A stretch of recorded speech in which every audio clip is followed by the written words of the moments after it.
Lalu pertanyaan besarnya bagaimana kini peluang Anies Baswedan bisa berlayar di Pilkada Jakarta? Wah, ternyata ini nih ya yang menjegal Anies Baswedan. Nama ini yang akan menjegal Anies Baswedan ya.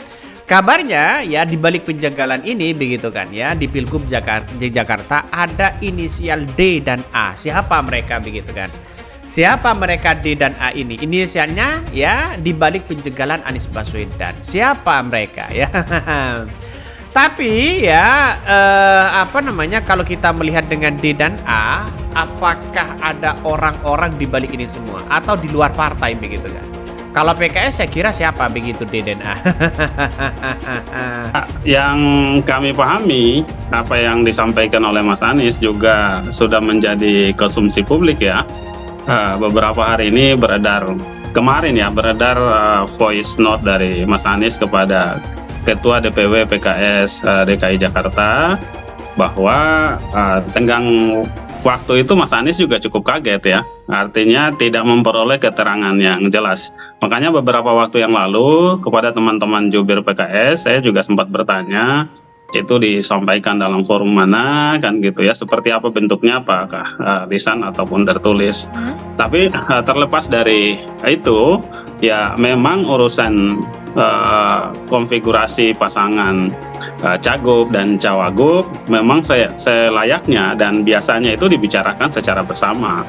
Ya tentu saja pimpinan partai juga calon pengantinnya adalah Mas Anies kan gitu. Sebagai rakyat yang kemudian sebagai simpatisan yang kuar-kuar sejak awal mendukung PKS sehingga PKS punya kursi yang banyak, juga punya hak untuk meninggalkan PKS. Itu aja sih sebenarnya, gampang begitu kan. Siapapun yang menjegal Anies Baswedan. Karena apa? Karena pendukung Anies Baswedan di situ tentu banyak yang kemudian memilih PKS begitu. Banyak di situ begitu. Artinya ya kita tunggu saja nasibnya bagaimana PKS ke depan ya. Tetapi tentu kepastian itu bukan hanya dari statement, tetapi dalam bentuk surat clear rekomendasi yang kemudian siap untuk didaftarkan di KPU. Dan pendaftaran itu tidak harus kemudian menunggu sampai kemudian tenggat waktu 27 Agustus. Tetapi begitu sudah confirm, sudah ada deal, kesepakatan, maka kemudian pendaftaran bisa dilakukan. Pertanyaannya, mengapa kemudian dalam rentang waktu yang sudah sekian lama belum ada tanda-tanda itu? Nah, situasi ini yang tampaknya membuat partai-partai seperti PKS kemudian menjadi agak goyah. Terlebih ketika ada upaya operasi politik untuk menggergaji rencana pencalonan Anies Baswedan yang kemudian dengan melakukan upaya negosiasi dan juga kompromi dengan kalkulasi kepentingan ekonomi politik yang barangkali jauh lebih menguntungkan bagi PKS, baik dalam konteks eksistensi kepentingan di Jakarta termasuk juga lingkup nasional. Nah, kalau informasi spekulatif yang berkembang selama ini adalah PKS tetap mendapatkan posisi cawagup, dan itu adalah call tertinggi yang pernah diajukan termasuk pada proposal politik pada Mas Anies Baswedan, dan kemudian di saat yang sama juga mendapatkan kursi jatah menteri di pemerintahan yang baru. Ya ketika Pak Surya Paloh dipanggil begitu oleh seorang Jokowi begitu kan. Nah, dan di situlah ada perubahan yang sangat luar biasa untuk tidak mendukung Anies Baswedan. Apa karena mereka atau tidak? Tapi ini benar nggak apa yang disampaikan oleh Tempo? Tapi dengan adanya inisial yang kemudian ada penjegalan kepada Anies Baswedan D dan J, D Dutch ini begitu kan ya. Siapa mereka begitu? Nah, ini yang menjadi pertimbangan begitu kan. Kalau dia banyak di situ begitu.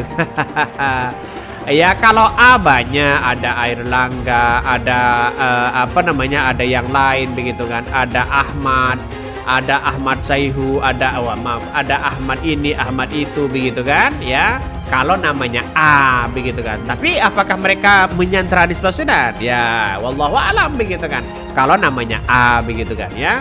Tapi kalau namanya D banyak di politik itu begitu kan. Kami percaya bahwa pada waktunya, pada momentum yang tepat itu pasti akan duduk bersama lalu kemudian membicarakan bagaimana kepentingan Jakarta ini. Intinya kan begini, visi misi partai itu kan kemudian harus dijalankan dan harus ada orang yang menjalankan. Tapi pertanyaan ini yang kami garis bawahi sebagai masyarakat ya. kami sangat berharap Oke. pada bagaimana partai menyodorkan kami calon-calon terbaik untuk memimpin Jakarta ini. Banyak di situ begitu. Kalau J ada Jokowi, ada J, ada namanya banyak kalangan-kalangan politisi yang sebutkan begitu kan. Tapi pertanyaannya apakah mereka yang dibalik penjagalan itu, saya tidak tahu begitu kan ya. Kalau hanya ingin menyebutkan nama-nama yang kemudian awalannya D begitu, inisialnya D begitu kan ya, A atau J. Tapi ya pada kenyataannya dengan adanya seperti ini saya kira tidak masalah kalau Anies Baswedan dicegal begitu kan. Dicegal dalam arti apa? Artinya digagalkan begitu. Tidak ada masalah karena ini adalah politik. Tapi perlu diingat bahwa ya yang kemudian punya hak besar di situ adalah masyarakat sebenarnya.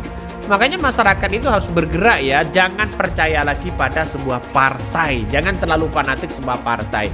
Kalau mau percaya kepada partai, mending percaya kepada PDIP saja. Mengapa saya katakan seperti itu? Ideologinya jelas mereka, ya.